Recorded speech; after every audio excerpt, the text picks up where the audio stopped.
DPA news Marathi, शोध सत्य बातमीचा।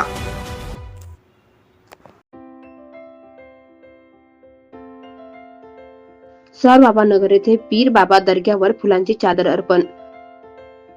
सारबाबा नगर येथील पीर बाबा दर्गा येथे प्रभाग क्रमांक 11च्या नवनिर्वाचित नगरसेविका सौ सविता काळे यांच्या वतीने फुलांची चादर चढवण्यात आली। या धार्मिक कार्यक्रमात सातपूर ग्रामस्थ राहुल काळे, संजय काळे, विशाल काळे, अजय काळे तसेच अनेक कार्यकर्ते व नागरिक मोठ्या संख्येने उपस्थित होते। सर्व उपस्थितांनी पीर बाबांच्या दर्ग्यावर दर्शन घेत शांतता, सलोखा व विकासासाठी प्रार्थना केली।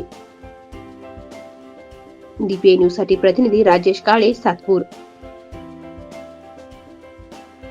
ताज्या घडामोडी व अपडेट जाणून घेण्यासाठी आताच DPA न्यूज चॅनलला सबस्क्राईब करा आणि बेल आयकॉन क्लिक करायला विसरू नका।